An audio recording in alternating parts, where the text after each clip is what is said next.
जब पुतिन पश्चिम में और जमीन के लिए लड़ रहे थे, चीन चुपचाप उस क्षेत्र में घुस गया जिसे रूस अपना मानता था। अपने शिकार की तरह शी को टैंक या लड़ाई की जरूरत नहीं थी। उसने धैर्य, पैसे और सौदों से बिना गोली चलाए नक्शा बदल दिया। मध्य एशिया, जो मॉस्को का ताज था, अब वहां चीनी सड़कें, पाइपलाइनें और अधिकार हैं। अब असली बात सुनिए। रूस के कई पुराने सोवियत सहयोगियों ने मदद की और चीन की मेज पर जगह पाने के लिए रूस से गद्दारी कर दी। इस वीडियो में हम दिखाएंगे कि बीजिंग ने क्रेमलिन को कैसे मात दी, क्षेत्र को नया रूप दिया और चीन रूस गठबंधन को हमारे समय की सबसे बड़ी भू राजनीतिक चाल बना दिया। एक सदी से ज्यादा यूरेशिया के नक्शे मॉस्को में बनते थे। कजाकिस्तान, उज्बेकिस्तान, तुर्कमेनिस्तान, किर्गिजस्तान और ताजिकिस्तान सोवियत क्षेत्र के रूस के दक्षिणी हिस्से में शामिल थे। सोवियत योजनाकारों के लिए यह क्षेत्र विदेशी और अनजान चीजों के खिलाफ बफर जोन था। आज वही नक्शा व्यापार मार्गों, रणों और निर्माण क्रेनों के साथ दोबारा लिखा जा रहा है। लेकिन अब जो हाथ पिन पकड़े हुए है वह चीनी है। यही है वह शांत क्रांति जो यूरेशिया के दिल में हो रही है। दिलचस्प है कि चीन ने मध्य एशिया में सेना नहीं भेजी, बल्कि बाजार बनाया।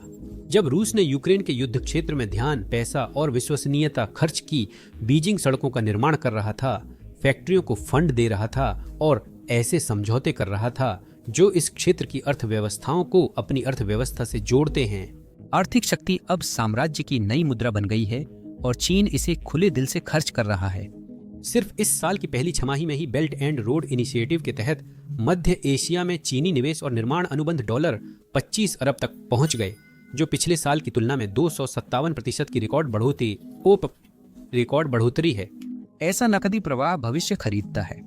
मध्य एशिया पर नियंत्रण सिर्फ नक्शे पर लाइनों की बात नहीं है, यह ऊर्जा के बारे में है।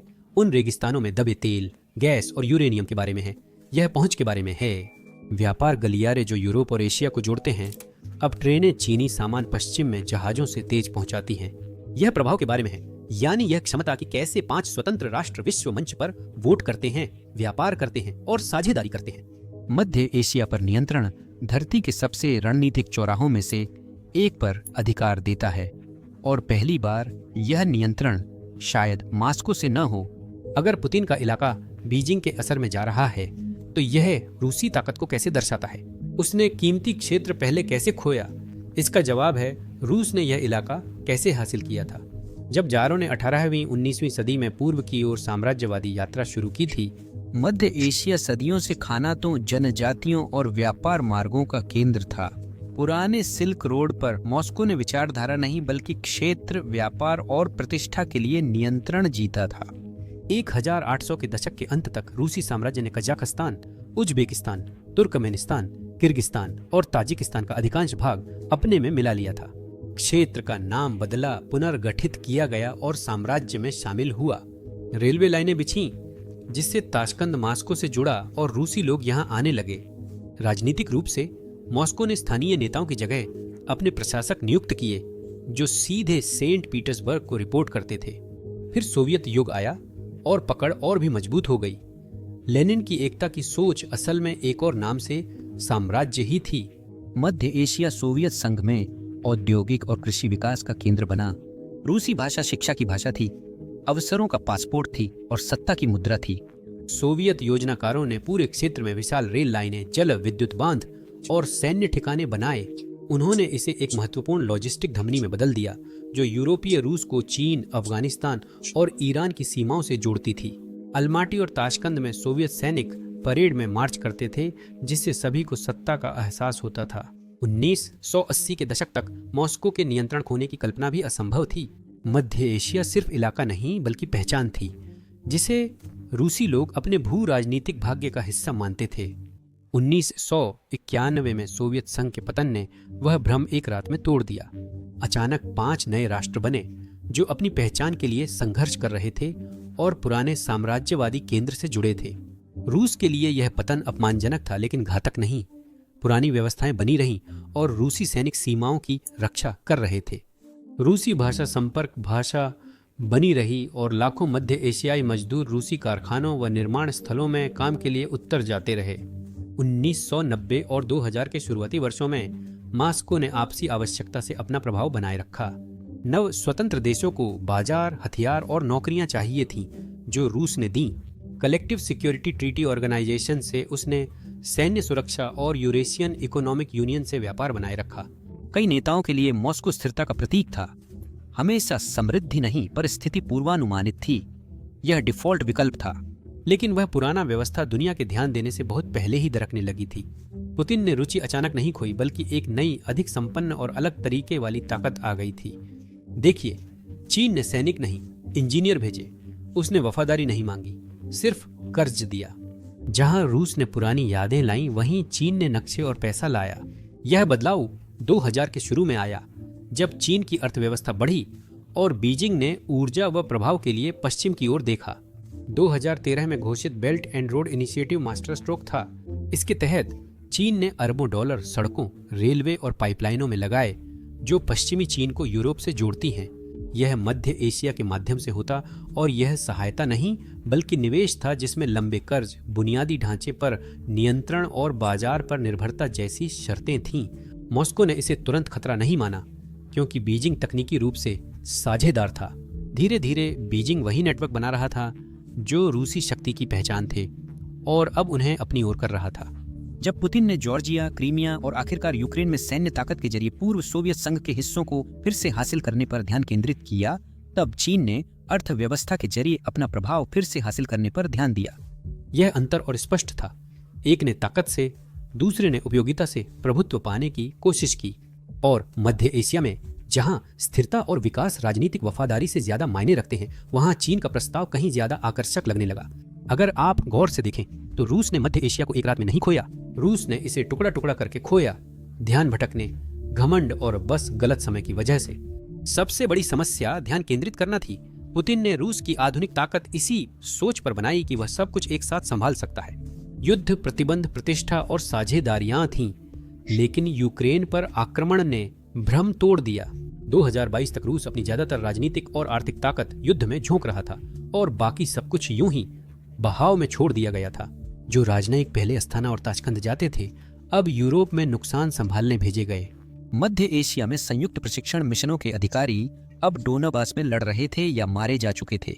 इस क्षेत्र ने अनुपस्थिति तुरंत महसूस की। मास्को सिर्फ ध्यान नहीं भटका, बल्कि उसमें पूरी तरह डूबा था। संकुचित सोच की भारी कीमत चुकानी पड़ती है। मध्य एशिया के नेता सच देख रहे हैं। रूस अपनी सीमा से बाहर जाकर विश्वसनीयता खो रहा है। यूक्रेन पर दागी हर मिसाइल मास्को को और हताश व अविश्वसनीय दिखाती है। युद्ध के बढ़ने के साथ पुतिन सरकार सैनिकों, पैसे और नैतिक अधिकार भी खो रही है। जब वह देश में स्थिरता नहीं ला सकती, तो विदेश में स्थिरता कैसे वादा कर सकती है? फिर आर्थिक तबाही आती है। प्रतिबंधों ने रूस को एक धीमी गति से चलने वाली ट्रेन दुर्घटना की तरह प्रभावित किया है। पश्चिम की ओर से आने वाला हर नया पैकेज रूस पर दबाव बढ़ा देता है, लागत बढ़ाता है, लेन देन को रोकता है और देश में पैसा आना जाना और भी मुश्किल बना देता है। रूस की अर्थव्यवस्था की रीढ़ रहा तेल निर्यात अब तेजी से घटा है। सिर्फ इस साल ही तेल की मात्रा में 20% से ज्यादा की गिरावट आई है, और अब कई खेपें भारी छूट पर बेची जा रही हैं ताकि नकदी का प्रवाह बना रहे। भुगतान प्रणालियां दबाव में हैं, विदेशी मुद्रा भंडार घट रहा है और रूबल लगातार डगमगा रहा है। रूस की वित्तीय धमनियां पूरी तरह कटी नहीं, पर जाम है और नुकसान बढ़ रहा है। मध्य एशिया इस दबाव को महसूस करता है, क्योंकि ये अर्थव्यवस्थाएं व्यापार, निवेश और प्रेषण के जरिए रूस से जुड़ी हैं। किर्गिस्तान, ताजिकिस्तान और उज्बेकिस्तान के लाखों प्रवासी मजदूर रूस में काम कर अपने घर पैसे भेजते हैं। ताजिकिस्तान में प्रेषण जीडीपी का लगभग 1/3 है।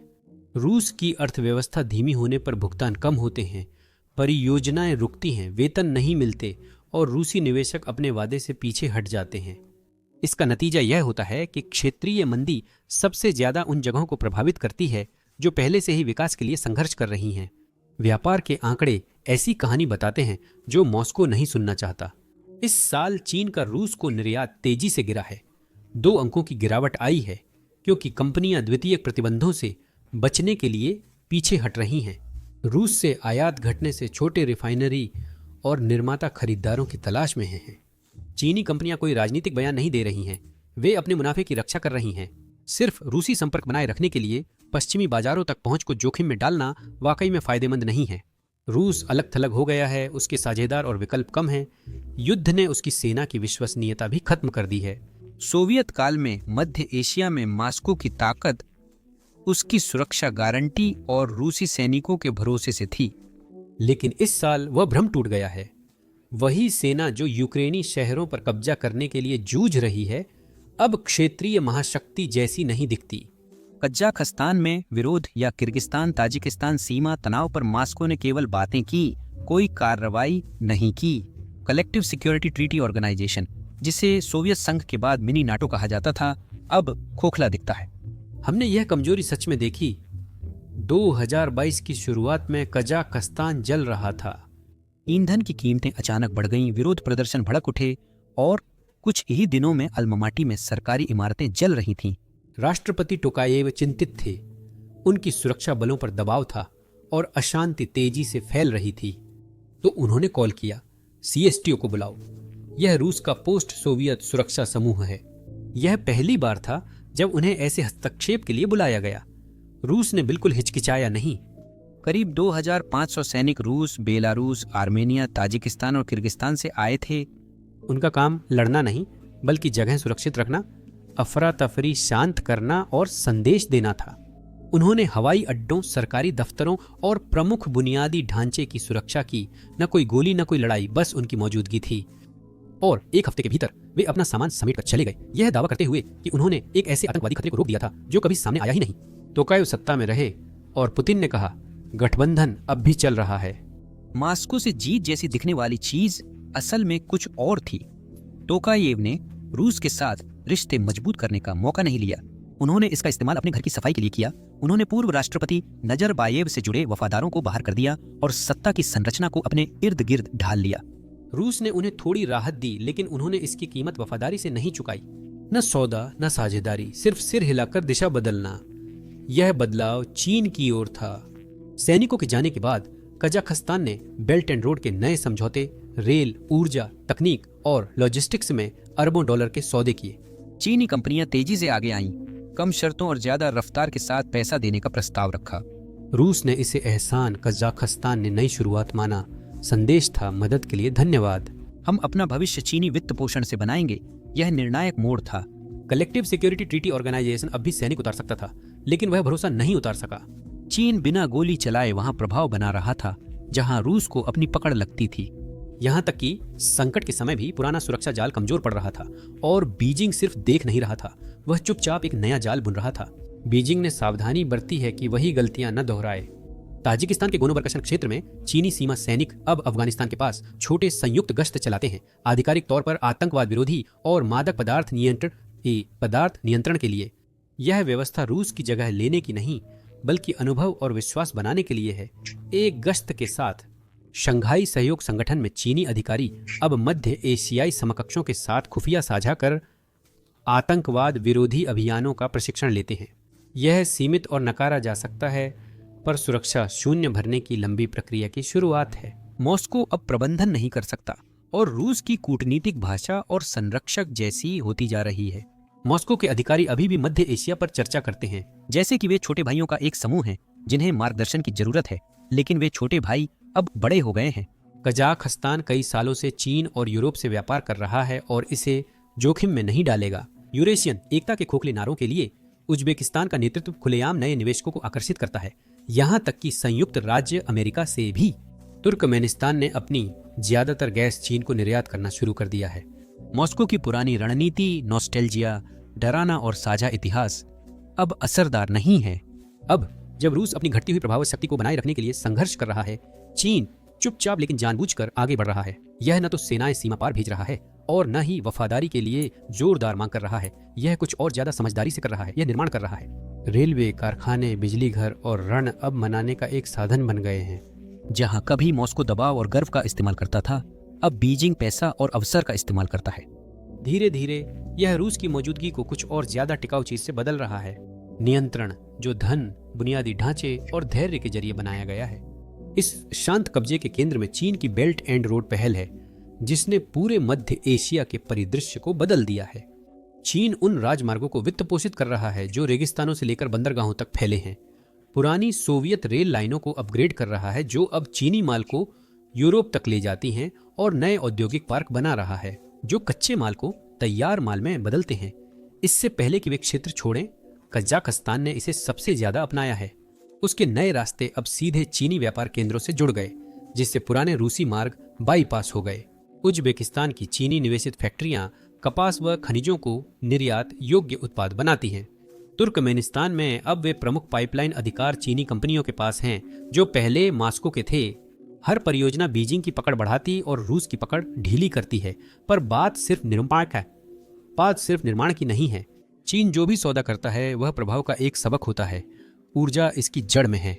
बीजिंग सिर्फ तेल गैस नहीं खरीदता, बल्कि पाइपलाइन, रिफाइनरी और रेल लिंक भी बनाता है। अधिकांश का वित्तपोषण और रखरखाव चीनी कंपनियां करती हैं, जिससे निर्भरता प्रगति जैसी दिखती है। मध्य एशियाई सरकारों के लिए यह प्रस्ताव ठुकराना कठिन है।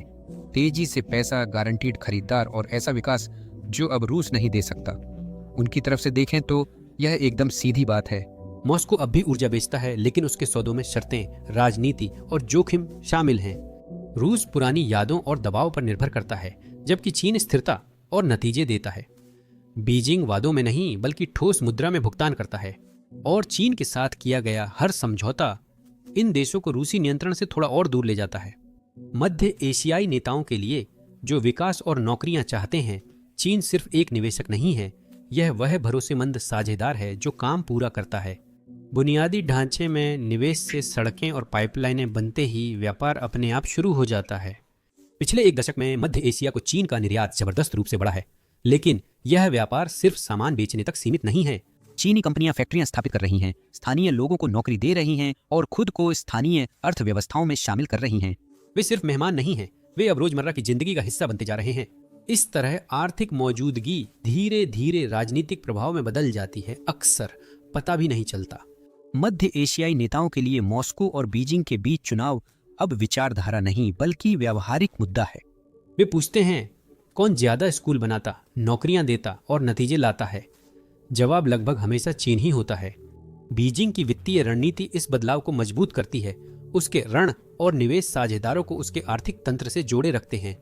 चीनी सरकारी कंपनियां बड़े पैमाने पर परियोजनाओं को वित्त पोषित करती हैं, और भुगतान का मतलब अक्सर बीजिंग को महत्वपूर्ण बुनियादी ढांचे या व्यापार मार्गों पर दीर्घकालिक नियंत्रण देना होता है। यह कर्ज का जाल नहीं, बल्कि आर्थिक गुरुत्वाकर्षण है। इन देशों के लिए चीन के साथ निर्माण जितना बढ़ेगा, रूस की ओर लौटना उतना ही मुश्किल होगा। इस दौरान चीन की सॉफ्ट पावर सांस्कृतिक खालीपन भरती है। यह छात्रवृत्ति देता है, सांस्कृतिक आदान प्रदान और पर्यटन को बढ़ावा देता है। संयुक्त पुरातत्व परियोजनाएं और संग्रहालय प्रदर्शनियां स्थानीय इतिहास का सम्मान करती हैं, जबकि इसे सूक्ष्म रूप से चीन की कहानी से जोड़ा जाता है। लोग चीनी शिक्षकों और इंजीनियरों से मिलते हैं, सैनिकों से नहीं, और इससे वे बीजिंग को देखने का नजरिया बदल जाता है। यह चीन को एक खतरे के रूप में दिखने से रोकता है और उसे एक साझेदार जैसा महसूस कराता है। फिर कूटनीति आती है और पूरी तस्वीर को पूरा करती है। यहाँ चीन शिखर सम्मेलन कराता है, बहुपक्षीय मंचों का नेतृत्व करता है और शंघाई सहयोग संगठन में अहम भूमिका निभाता है। ये प्रतीकात्मक इशारे चीन की नेतृत्व क्षमता को स्वाभाविक और स्थायी बनाते हैं। जहां रूस पुराने सैन्य संबंधों और साझा सोवियत इतिहास की बातें करता रहता है, वहीं चीन प्रगति, निवेश और स्थिरता की भाषा बोलता है। हालात और भी खराब तब हो जाते हैं जब इस वक्त इन दोनों शक्तियों के बीच का फर्क साफ नजर आता है। रूस युद्ध, प्रतिबंध और थकावट से जूझता है, चीन कदम उठाता है। यह शांत, धैर्यवान और आर्थिक रूप से मजबूत है। मॉस्को यादें देता है, बीजिंग नतीजे देता है। और मध्य एशियाई नेताओं के लिए अब यह पक्ष चुनने की बात नहीं है, बल्कि यह चुनने की बात है कि क्या काम करता है।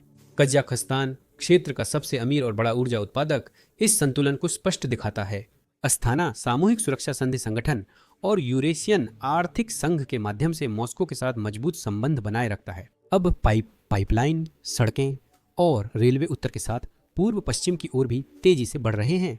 चीन कजाकिस्तान रेल कॉरिडोर हाल के वर्षों में बढ़ा है, जिससे कजाक निर्यात रूस से गुजरे बिना यूरोपीय बाजारों तक पहुंच सकते हैं। इस साल किए गए एक नए गैस समझौते से चीन को आपूर्ति 1/3 तक बढ़ जाएगी।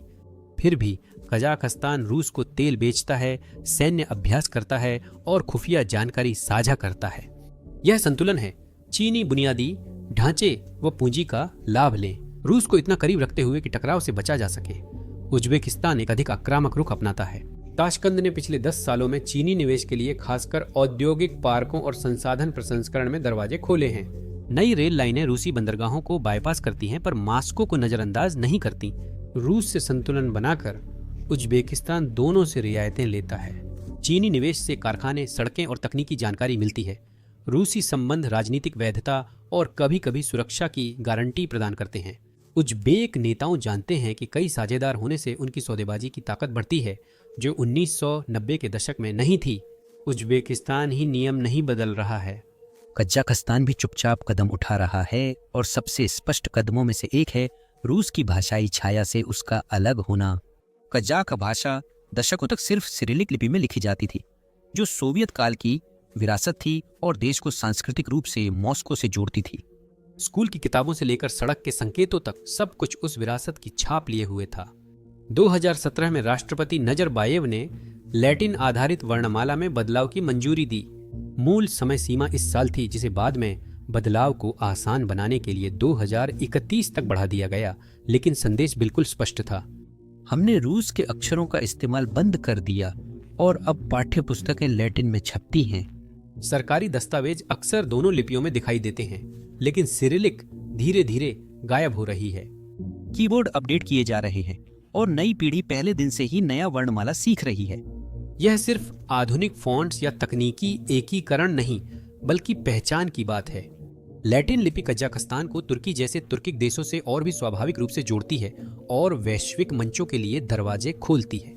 सबसे अहम, यह रूसी सांस्कृतिक प्रभाव से साफ अलगाव दिखाता है। पुतिन ने इसे आधुनिकीकरण बताया, लेकिन कजाकिस्तान में यह अलग ही महसूस हुआ।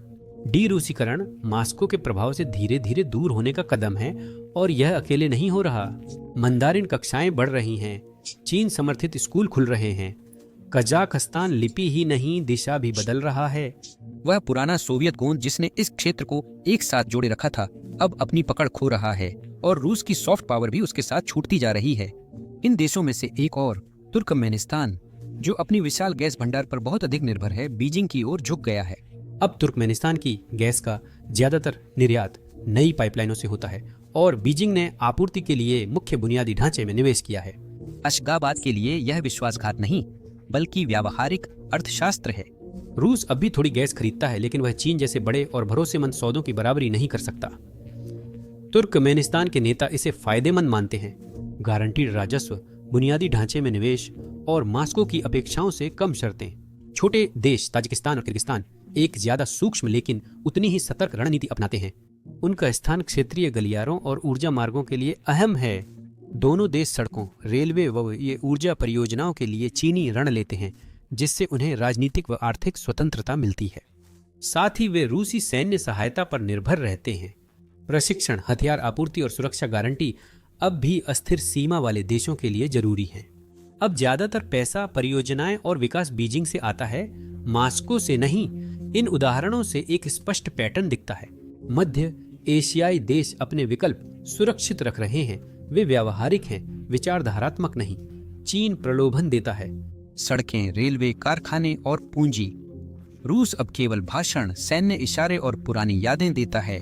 इस क्षेत्र के नेता पक्ष नहीं, बल्कि राष्ट्रीय विकास के लिए सबसे अच्छे साधन चुन रहे हैं। इसका नतीजा है क्षेत्र का एक शांत लेकिन बड़ा परिवर्तन। अब ताकत सड़कों, पाइपलाइनों और औद्योगिक क्षेत्रों से पहचानी जाती है, न कि दूतावासों या सैन्य अड्डों से। मध्य एशियाई नेता बिना एक भी गोली चलाए ताकत का संतुलन बदल रहे हैं। संख्या भाषण या सैन्य अभ्यास से अधिक प्रभावशाली होती है। मध्य एशिया चीन को विचारधारा नहीं, बल्कि तर्कसंगत आंकड़ों के कारण चुन रहा है। व्यापार, ऊर्जा और वित्त अब पूर्व की ओर जा रहे हैं। रूसी बाजारों में हर रुकावट नेताओं को और बीजिंग की ओर बढ़ा रही है। हाल के वर्षों में एक तीसरा खिलाड़ी फिर से मैदान में आया है।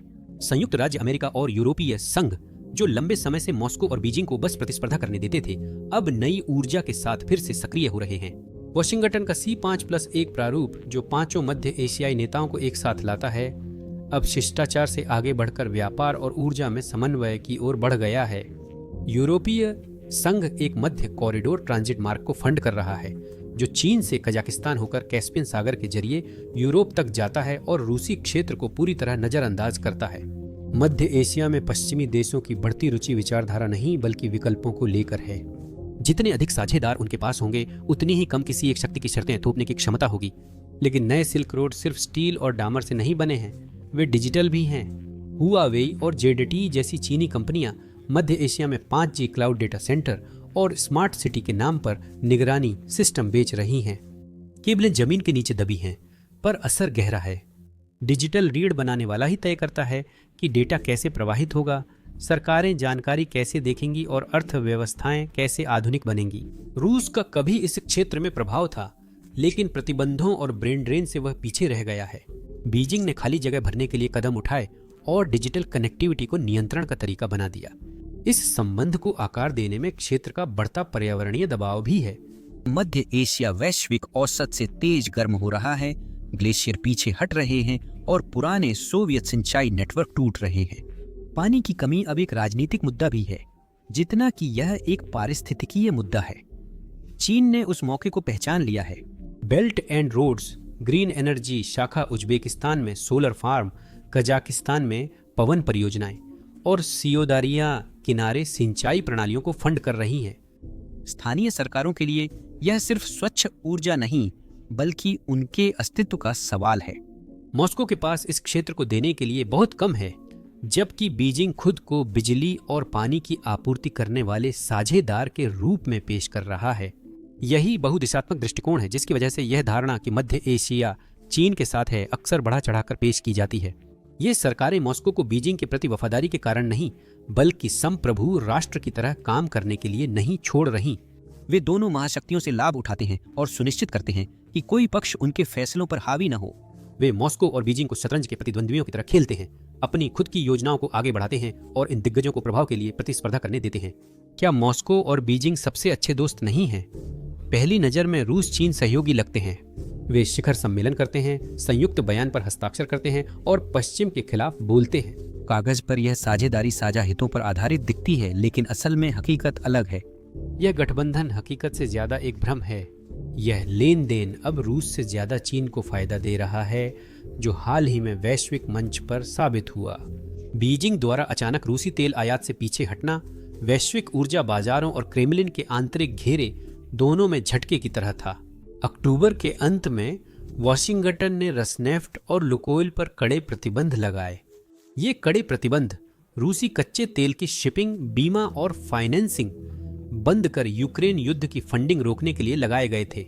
मॉस्को को उम्मीद थी कि बीजिंग में उसका सहयोगी इसका विरोध करेगा, शायद तेल की आपूर्ति जारी रखने में भी मदद करेगा, लेकिन इसके बजाय चीन पीछे हट गया। कुछ ही दिनों में बीजिंग की सरकारी कंपनियां पेट्रो चाइना, साइनोपेक, CNOOC और सिन्हुआ ऑयल ने समुद्री मार्ग से रूसी कच्चे तेल का आयात रोक दिया। इस फैसले से व्यापारियों को झटका लगा और बाजार में हलचल मच गई, जिससे ब्रेंट क्रूड की कीमत करीब $94 प्रति बैरल हो गई। मॉस्को ने अपनी साख बचाने के लिए जल्दी तकनीकी समायोजन को दोषी ठहराया, लेकिन संदेश साफ था। बीजिंग ने वफादारी के बजाय आर्थिक सुरक्षा चुनी, जो रूस के लिए बड़ा झटका था। रोसनेफ्ट और ल्यूक ऑयल रूस के 40 लाख बैरल प्रतिदिन निर्यात का लगभग आधा उत्पादन करते हैं। यूरोप के दरवाजे बंद होने पर चीन ने रियायती सौदों से लाखों बैरल खरीदकर मॉस्को के युद्ध कोष को जीवित रखा। अब वह जीवन रेखा भी कमजोर होने लगी है। हालात और खराब नहीं हो सकते थे। यह उस लंबे समय से ज्ञात तथ्य को और मजबूत करता है कि चीन ने रूस को कभी भी बराबरी का साझेदार नहीं माना। उसने उसे एक मोहरे के रूप में देखा। जब आप इन दोनों देशों की तुलना करते हैं तो असंतुलन साफ नजर आता है। चीन के पास दूसरी सबसे बड़ी अर्थव्यवस्था, धैर्यवान पूंजी और दीर्घकालिक रणनीति है। इसके विपरीत रूस सैन्य मौजूदगी, राजनीति और तात्कालिक सौदों पर निर्भर करता है। मॉस्को अपने पड़ोसियों से प्रभाव, सम्मान और वफादारी चाहता है। बीजिंग स्थिरता, संसाधन और विश्वसनीय व्यापार मार्ग चाहता है। चीन पूर्वानुमानित स्थिति में फलता फूलता है, रूस अस्थिरता में फलता फूलता है। आर्थिक शक्ति चीन की असली ताकत है। हर राजमार्ग, रेल लाइन, पाइपलाइन और फैक्ट्री जो चीनी पैसे से बनाई जाती है, वह निर्भरता पैदा करती है। मध्य एशियाई देश अब चीन के हिसाब से काम और भुगतान करते हैं। रूस भी अपनी ताकत के बावजूद इतना असर नहीं डाल सकता। मॉस्को के नजरिए से यह सब कुछ विश्वासघात जैसा महसूस हो सकता है। मध्य एशियाई नेता जब रूसी वादों के बदले चीनी रण चुनते हैं तो यह बेवफाई लगता है। असल में यह समझदारी से किया स्वार्थ है। नेता फैसले नतीजों पर लेते हैं, विचारधारा पर नहीं। नौकरियां, फैक्ट्रियां, ऊर्जा आपूर्ति और बुनियादी ढांचा साझा सोवियत अतीत की यादों से कहीं ज्यादा मायने रखते हैं। चीन भी सैन्य रूप से ज्यादा प्रतिबद्ध होने से बचता है। अगर कोई संकट पैदा होता है तो वह हस्तक्षेप करने का वादा नहीं करता। यह व्यापारिक संपर्क और दीर्घकालिक एकीकरण पर केंद्रित है। रूस मानता है कि सोवियत संघ से बने देशों से उसे वफादारी मिलेगी क्योंकि साझा इतिहास जिम्मेदारी लाता है। बीजिंग वही गलती नहीं करता।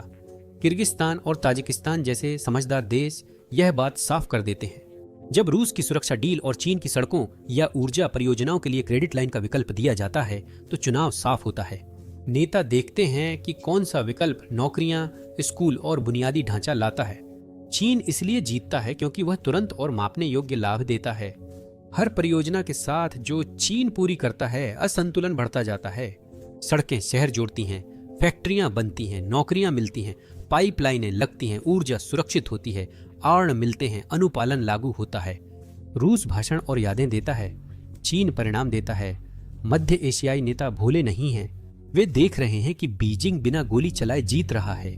मॉस्को के लिए यह कड़वी सच्चाई है। तथाकथित गठबंधन ज्यादातर एक मिथक है। रूस ने इतिहास और सैन्य उपस्थिति के जरिए अपनी पकड़ बनाई है, लेकिन चीन के पास पैसे और बुनियादी ढांचे के जरिए प्रभाव है। दोनों देश कुछ क्षेत्रों में सहयोग कर सकते हैं, पर साझेदारी एकतरफा है। बीजिंग आर्थिक विकास नियंत्रित करता है, जबकि मॉस्को यादें और बयानबाजी संभालता है। मध्य एशियाई नेताओं को पता है कि इनमें से कौन सी चीज भविष्य के लिए ज्यादा कीमती है। भले ही चीन तरक्की कर रहा हो, लेकिन मध्य एशिया में उसकी बादशाहत पक्की नहीं है। बीजिंग का तरीका मजबूत है, लेकिन इसकी सीमाएं भी हैं और कई कारण उसकी तरक्की को धीमा या उल्टा कर सकते हैं। कर्ज चीन का चुपचाप इस्तेमाल होने वाला नियंत्रण का हथियार है। मध्य एशिया में अधिकतर बड़े प्रोजेक्ट जैसे सड़कें, पावर प्लांट्स और औद्योगिक क्षेत्र तोहफे नहीं हैं। ये चीनी कर्ज से बनाए जाते हैं, जो अक्सर चीनी कंपनियों, चीनी मजदूरों और चीनी सामग्री से जुड़े होते हैं। ऊपर से यह तरक्की दिखती है, देश को नया इंफ्रास्ट्रक्चर, नौकरियां और व्यापार मिलते हैं, लेकिन कर्ज फिर भी रहता है। ये दीर्घकालिक जिम्मेदारियां सरकारों के खर्च, बातचीत और वोटिंग को भी प्रभावित करती हैं। भुगतान की शर्तें स्पष्ट नहीं होती, लेकिन समय के साथ असर दिखाती हैं। कुछ ऋण भविष्य के संसाधनों या बुनियादी ढांचे के नियंत्रण से सुरक्षित होते हैं। अगर किसी देश को आर्थिक परेशानी होती है तो वे कर्ज बस यूं ही नहीं पड़े रहते, वे दबाव का साधन बन जाते हैं। चीन को किसी को धमकाने की जरूरत नहीं होती, वह बस इंतजार करता है। जितना कोई देश चीनी पैसे से निर्माण करता है, उसकी नीतियां बीजिंग के हितों से मेल खाने लगती हैं और यहीं चीजें जटिल हो जाती हैं। कजाकिस्तान और किर्गिजस्तान जैसे स्थानों पर स्थानीय समुदायों ने विरोध करना शुरू कर दिया है। कुछ लोग चीनी श्रम प्रथाओं से नाखुश हैं, जबकि अन्य पर्यावरणीय नुकसान या विदेशी हस्तक्षेप को लेकर चिंतित हैं।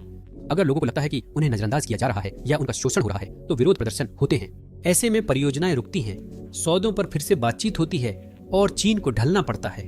अब यह केवल अर्थशास्त्र नहीं, राजनीति भी है। मध्य एशिया के नेता जानते हैं कि वे जनमत की अनदेखी नहीं कर सकते। राष्ट्रीय गर्व आज भी अहम है। वे चीनी निवेश का स्वागत करते हैं, लेकिन जरूरत पर स्थानीय दबाव से विरोध भी करते हैं। यह संतुलन साधना है। वे सड़कें, फैक्ट्रियां चाहते हैं, पर दिखना नहीं चाहते कि सब कुछ बेच दिया। और चीन अपनी सारी वित्तीय ताकत के बावजूद शांति ही पसंद करता है। यह अक्सर चुपचाप शर्तों में बदलाव कर या समय सीमा को धीमा करके चीजों को आगे बढ़ाने के लिए पीछे हट जाता है। यह परंपरागत साम्राज्य निर्माण नहीं, बल्कि ज्यादा सूक्ष्म है। कर्ज अब सज्जा नहीं, बल्कि बांधने का जरिया है। जितना ज्यादा ये देश कर्ज लेते हैं, उतना ही वे चीन के प्रभाव में खींचते चले जाते हैं, और एक बार जब वे इसमें आ जाते हैं तो वापस लौटना आसान नहीं होता। हर कर्ज उस व्यवस्था में एक कदम और गहराई तक ले जाता है, जहां बीजिंग रफ्तार तय करता है और बाकी सब बस उसके साथ चलने की कोशिश करते हैं। फिर भी अधिक निर्भरता खुद के खतरे लाती है। कजाकिस्तान और किर्गिजस्तान में जमीन बिक्री, कर्ज शर्तें और विदेशी मजदूरों के डर से चीन विरोधी प्रदर्शन हो रहे हैं। कुछ परियोजनाएं दबाव में रुकी, जिससे बीजिंग को चुपचाप फिर से बातचीत करनी पड़ी। चीन में बैंक सतर्क हो रहे हैं और विदेशों में डिफॉल्ट्स के बाद बेल्ट एंड रोड लोनिंग कड़ी कर रहे हैं। मध्य एशिया में भविष्य में फंडिंग और विकास की रफ्तार धीमी हो सकती है। बीजिंग का धैर्य लंबा है, पर असीमित नहीं। अगर स्थानीय विरोध या कर्ज चुकाने में दिक्कत बढ़ी तो चीन का भरोसा भी डगमगा सकता है। अत्यधिक हस्तक्षेप चीन के लिए अब भी सावधानी का क्षेत्र है। सारे पैसे और बुनियादी ढांचे के बावजूद चीन वह सुरक्षा नहीं दे सकता जो रूस अब भी सबसे अच्छा देता है। मॉस्को अब भी इस क्षेत्र का मुख्य हथियार आपूर्ति करता है। यह प्रशिक्षण कार्यक्रम चलाता, सैन्य उपकरण बेचता और रक्षा समझौते बनाए रखता है जिन पर छोटे देश निर्भर हैं। ताजिकिस्तान, किर्गिस्तान और यहाँ तक कि कजाकिस्तान जैसे देश भी रूस के साथ सैन्य अभ्यास और खुफिया जानकारी साझा करने में सहयोग करना जारी रखते हैं। उनके लिए सीमा सुरक्षा, आतंकवाद विरोध और क्षेत्रीय स्थिरता में रूस सबसे भरोसेमंद साझेदार है। चीन सड़कों और पाइपलाइन तो बना रहा है, लेकिन सुरक्षा में भरोसा नहीं बना। और अगर बीजिंग इस क्षेत्र में बहुत तेजी से आगे बढ़ने की कोशिश करता है तो उसे विरोध का सामना करना पड़ सकता है। सरकारें चीनी निवेश का स्वागत कर सकती हैं, लेकिन वे अब भी रूसी टैंकों की जगह चीनी टैंक लेने के लिए तैयार नहीं हैं। यह इसलिए भी है क्योंकि मध्य एशिया केवल दो देशों का खेल नहीं है। इस क्षेत्र में कई बाहरी हित हैं। तुर्की अपने सांस्कृतिक व भाषाई संबंध बढ़ा रहा है। यूरोपीय संघ और अमेरिका विकास सहायता व राजनयिक समर्थन देते हैं। भारत व्यापार और तकनीकी साझेदारियों का विस्तार कर रहा है। ईरान ऊर्जा, सौदों और क्षेत्रीय प्रभाव की तलाश में है। मध्य एशियाई नेता यह जानते हैं और इसका फायदा उठाते हैं। वे उपग्रह नहीं बनना चाहते, इसलिए संतुलन रखते हैं। चीन से पैसा, रूस से सुरक्षा और पश्चिम से समर्थन लेना वफादारी नहीं, प्रभाव की बात है। और यही वजह है कि भविष्य बिल्कुल भी तय नहीं है। रूस ऊर्जा आपूर्ति घटाकर या पुराने गठबंधनों पर दबाव बढ़ाकर अपना प्रभाव वापस पाना चाह सकता है। चीन इसका जवाब और ज्यादा कर्ज देकर, तेज निर्माण कार्य करके या शिक्षा और मीडिया के जरिए अपनी छवि सुधारने की कोशिश करके दे सकता है। मध्य एशियाई सरकारें अपनी तरफ से दोनों पक्षों के साथ खेलती रहेंगी। वे जो चाहिए वो लेंगी, जो नहीं चाहिए उसे टाल देंगी और जब जैसा सही लगेगा अपना रास्ता बदल लेंगी। कुछ भी निश्चित नहीं होता। हर समझौता और पाइपलाइन अपनी शर्तें लेकर आते हैं। एक ऐसे क्षेत्र में जहां ताकत हमेशा बदलती रहती है, सबसे समझदारी भरा कदम अक्सर लचीला बने रहना ही होता है, क्योंकि मध्य एशिया में खेल पक्ष चुनने का नहीं है, बल्कि नियंत्रण में बने रहने का है। पुतिन के लिए हालात मुश्किल नजर आ रहे हैं। मध्य एशिया को खोना सिर्फ एक राजनीतिक झटका नहीं है, बल्कि यह एक आर्थिक और रणनीतिक झटका भी है। वो ऊर्जा से मिलने वाला पैसा जो पहले लगातार मॉस्को आता था, अब या तो दूसरी जगह भेजा जा रहा है या फिर चीन के साथ समझौतों में फंसा हुआ है। चीनी निवेश से बनी सड़कें, रेलवे और पाइपलाइनें मध्य एशियाई देशों को मजबूत कर रही हैं और रूस की पकड़ कम कर रही हैं। पुतिन का प्रभाव, जो सैन्य मौजूदगी और पुराने ऐतिहासिक संबंधों पर टिका था, असल में साइन किए गए कॉन्ट्रैक्ट्स और डाली गई कंक्रीट के सामने टिक नहीं सकता।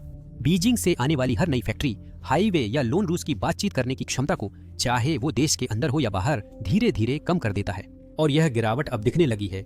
मध्य एशिया के द्वारपाल के रूप में रूस की पारंपरिक भूमिका फीकी पड़ रही है और इसके साथ ही उसका एक बड़ा प्रभाव भी खत्म हो रहा है। ये वे देश थे जो कभी हर चीज के लिए मॉस्को की ओर देखते थे, सुरक्षा, व्यापार और राजनीतिक समर्थन के लिए। अब वे पूर्व की ओर देख रहे हैं। चीन सिर्फ पैसा नहीं देता, वह तेजी भी लाता है। उसके प्रोजेक्ट तेज होते हैं, सौदे साफ सुथरे हैं और उसकी पकड़ रूस से कहीं आगे है। क्रेमलिन के पास शायद सैन्य संबंध हों, लेकिन वे अर्थव्यवस्था, नौकरियां या दीर्घकालिक वफादारी नहीं बनाते।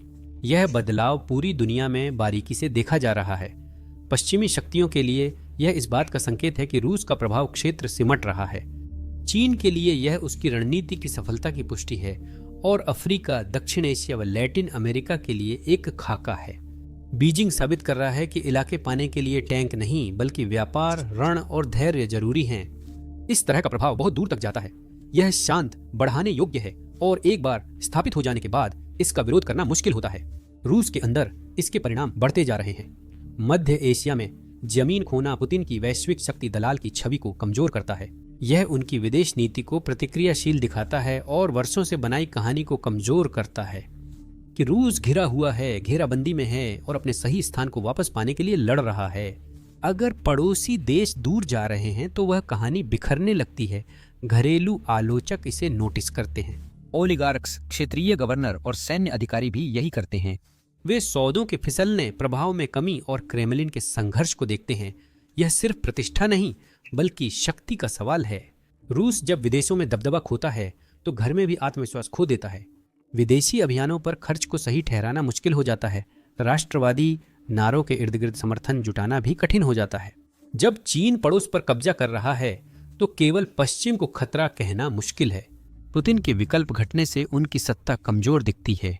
एक हार की वजह से नहीं, बल्कि धीरे धीरे और लगातार महत्व खोने की वजह से। मध्य एशिया को सुरक्षित क्षेत्र माना जाता था, जहां रूस को हमेशा वफादारी की उम्मीद थी। अब यह स्थिति वफादारी में कमी की परीक्षा बन गई है, जो मॉस्को के लिए अच्छी खबर नहीं है। चीन जितना ज्यादा निर्माण करता है, रूस उतना ही सिमटता जाता है, और रूस जितना सिमटता है उतना ही ज्यादा। अब दुनिया पुतिन को कुशल रणनीतिकार नहीं, बल्कि अपने क्षेत्र पर नियंत्रण खोते हुए मानने लगी है। आखिरकार मध्य एशियाई नेता किसी दुश्मनी के कारण मॉस्को से गद्दारी नहीं कर रहे हैं। वे अपनी संप्रभुता का उपयोग कर विकास और स्थिरता के लिए तर्कसंगत फैसले ले रहे हैं।